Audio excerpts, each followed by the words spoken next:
Assalamualaikum warahmatullahi wabarakatuh. Shalom Om Swastiastu, Namo Buddhaya, dan salam kebajikan. Perkenalkan, nama saya Novi Ainun Sadalia Turangan dengan NIM A1H124074. Sebelumnya saya berterima kasih kepada dosen pengampu mata kuliah yaitu Ibu Siti Rahmaniar Abu Bakar, SPD, MPD.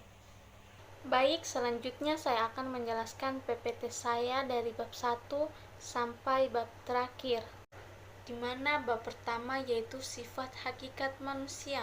Pengertian sifat hakikat manusia adalah ciri dasar yang melekat pada diri manusia seperti berkemampuan berpikir, percaya diri, dan berkehendak, serta memiliki dimensi fisik dan spiritual. Wujud sifat manusia ada 8, yaitu yang pertama kemampuan menyadari diri, yang kedua kemampuan bereksistensi, yang ketiga kata hati, yang keempat moral, yang kelima kemampuan bertanggung jawab, yang keenam rasa kebebasan, yang ketujuh kesedihan melaksanakan kewajiban dan menyadari hak, yang kedelapan kemampuan menghayati kebahagiaan. Dimensi-dimensi manusia ada 4, yaitu yang pertama dimensi keindividuan, yang kedua dimensi kesosialan, yang ketiga dimensi kesusilaan, yang keempat dimensi keberagaman. Pengembangan dimensi hakikat manusia ada 2, yaitu pengembangan yang utuh, yang kedua pengembangan yang tidak utuh. Bab kedua adalah pendidikan dan unsur-unsur pendidikan. Pengertian pendidikan. Pendidikan nasional adalah pendidikan yang berakar pada kebudayaan bangsa Indonesia dan berdasarkan Pancasila serta Undang-Undang Dasar 1945 diarahkan untuk meningkatkan kecerdasan serta harkat dan martabat bangsa, mewujudkan manusia serta masyarakat Indonesia yang beriman dan bertakwa terhadap Tuhan Yang Maha Esa, berkualitas dan mandiri sehingga mampu membangun dirinya dan masyarakat sekelilingnya serta dapat memenuhi kebutuhan pembangunan nasional dan bertanggung jawab atas pembangunan bangsa. Tujuan pendidikan ada 4, yaitu yang pertama tujuan umum pendidikan nasional Indonesia yaitu manusia yang berjiwa Pancasila. Yang kedua, tujuan institusional yaitu tujuan yang dimiliki oleh lembaga pendidikan atau sekolah dan perguruan tinggi. Yang ketiga, tujuan kurikuler yaitu tujuan bidang studi atau tujuan tiap-tiap mata pelajaran. Yang keempat, tujuan instruksional yaitu tujuan materi dalam bidang studi atas setiap pokok bahasa dan atau subpokok bahasa tertentu. Bab 3, landasan dan asas pendidikan. Landasan pendidikan ada 4, yaitu yang pertama landasan filosofis, landasan sosiologis, landasan kultural, dan landasan psikologis. Asas pendidikan ada 3. Yang pertama, asas Tuturi Handayani merupakan semboyan Ki Hajar Dewantara Suhardin Suryaningrat.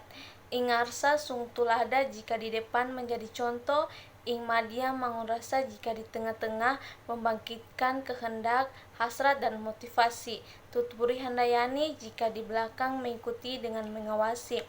Yang kedua, asas kemandirian dalam belajar, tanggung jawab, dan kemajuan belajar berada pada diri peserta didik sendiri. Peran guru bukanlah merupakan satu-satunya sumber pembelajaran, tetapi perannya lebih luas.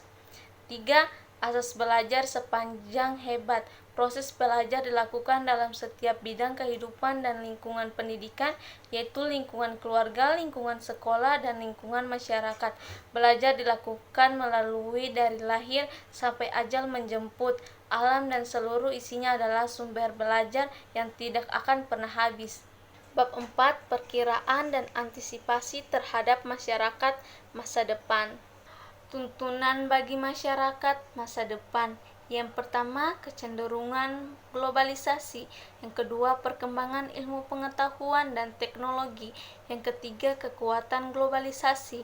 Yang keempat, perkembangan arus komunikasi yang semakin cepat dan padat dalam masyarakat modern.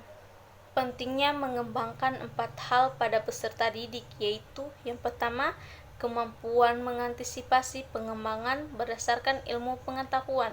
Yang kedua, kemampuan dan sikap untuk mengerti dan mengatasi situasi. Yang ketiga, kemampuan mengakomodasi, utamanya perkembangan iptek serta perubahan yang diakibatannya. Yang keempat, kemampuan berorientasi, utamanya kemampuan seleksi filter terhadap arus informasi yang mempengaruhinya. Bab 5, pengertian dan jenis lingkungan pendidikan. Jenis lingkungan pendidikan terbagi beberapa jenis. Yang pertama, lingkungan sekolah memiliki landasan hukum dalam penyelenggaraannya, dikelola secara resmi dan bersifat sentral, mempunyai pengakuan atas keberhasilan menempuh pendidikan berupa ijazah, sertifikat atau STTB.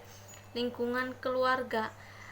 Yang kedua, lingkungan keluarga. Keluarga adalah pengelompokan prime yang terdiri atas sejumlah orang dengan hubungan saudara, merupakan lingkungan yang pertama dan utama.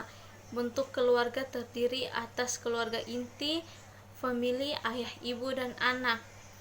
3. Lingkungan masyarakat. Masyarakat sebagai penyelenggaraan pendidikan, baik dilembagakan sekolah swasta, kursus pesantren maupun yang tidak dilembagakan.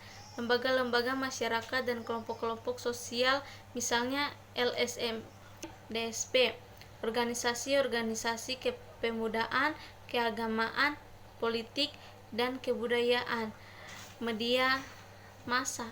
Bab 6, aliran-aliran pendidikan. Tuntunan bagi masyarakat masa depan terbagi beberapa aliran. Yang pertama, aliran empirisme. Yang kedua, aliran naturalisme. Yang ketiga, aliran nativisme. Yang keempat, aliran konvergensi. Bab 7, permasalahan pendidikan. A. Permasalahan pokok pendidikan dan penanggulangannya. Yang pertama, bagaimana semua warga negara dapat menikmati kesempatan pendidikan. Yang kedua, bagaimana pendidikan dapat membekali peserta didik dengan keterampilan kerja yang menetap untuk dapat terjun ke dalam kaca kehidupan bermasyarakat. B. Jenis permasalahan pokok pendidikan. Yang pertama, masalah pemerataan pendidikan. Yang kedua, masalah mutu pendidikan. Yang ketiga, masalah efisiensi pendidikan. Yang keempat, masalah relevansi pendidikan. C. Faktor-faktor yang mempengaruhi berkembangnya masalah pendidikan. Yang pertama, perkembangan pertumbuhan penduduk. Yang kedua, perkembangan iptek dan seni. Yang ketiga, aspirasi masyarakat. Yang keempat, keterbelakangan budaya dan sarana kehidupan. D. Permasalahan aktual pendidikan dan penanggulangannya. Yang pertama, permasalahan aktual pendidikan di Indonesia. Yang kedua, upaya penanggulangannya. Perbedaan dan persamaan pendidikan dan pembangunan. Pendidikan adalah usaha ke dalam diri manusia menempatkan manusia sebagai titik awal untuk menghasilkan sumber daya manusia yang berkualitas bagi pembangunan. Sedangkan pembangunan adalah usaha keluar diri manusia yang umumnya diasosialisasikan dengan pembangunan bidang ekonomi, transportasi, komunikasi, yang diarahkan untuk meningkatkan harkat martabat manusia. Sekian dari saya ucapkan wabillahi taufiq wal hidayah. Wassalamualaikum warahmatullahi wabarakatuh.